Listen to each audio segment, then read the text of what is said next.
Paano mo malalaman na mahal ka ng lalaki o asawa mo? Yan ang pag-uusapan natin sa video na ito. Pero siyempre bago po yan, maraming salamat at nakapasyal ka sa channel ko, okay? Diretso na tayo kaagad sa usapan natin. Hindi lahat kaming mga lalaki ay may kayang magpahayag sa aming nararamdaman doon sa minamahal naming babae. Kaya I'm sure na iilan sa mga kababaihan nahihirapan din na malaman kung ano talaga ang nararamdaman ng kanilang mga partner na lalaki. Kasi may mga lalaki din talaga na takot sa rejection. May mga lalaki din na hindi talaga pinapakita ang kanilang kahinaan doon sa mga partner nilang babae.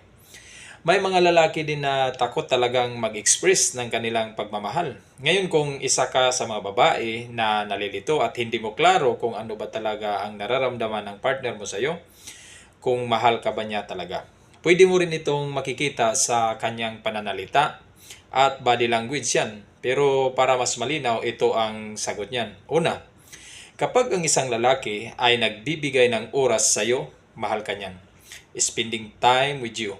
Sa unang isis ng inyong relasyon, ang mga lalaki, nagbibigay talaga yan ng kaunting distansya sa iyo. Kasi ayaw ng mga lalaki na mapapansin mo na nahuhulog na siya sa iyo ng ganun-ganun lang kabilis. Pero kapag ang isang lalaki ay tuluyan ng mahulog sa iyo o may love sa iyo, hindi mo na mapipigilan yan na maglaan at maglaan ng oras para sa iyo. Mapapansin mo na palagi na siyang gumagawa ng paraan para mabigyan ka ng oras. At consistent ito habang tumatagal ang relasyon nyo. Yan ang pinakamagandang sign na ipinapakita niya sa iyo na patunay na mahal ka sa lalaking ito. Pangalawa, kapag isinasama ka na niya sa mga plano niya, mapapansin mo ito kapag kausap ka niya, bihira na lang ito magsasabi na ito ang plano ko sa akin o ako lang o madalas na niya banggitin na ito ay para sa atin. Ito ay mga plano natin. Kumbaga kasama ka na sa mga gusto niyang gawin para sa future niyo. Isinama ka na niya sa mga schedule niya.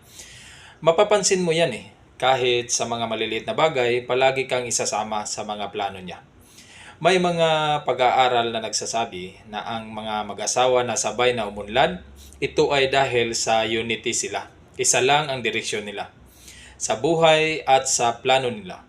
Kaya isang magandang sign ito sa inyo na satisfied talaga ang lalaki o matatawag talaga natin na isang matagumpay na relasyon. Pangatlo, gusto ng lalaking ito na masaya ka palagi. Ang mga lalaki kapag mahal ka niyan, mararamdaman mo yan.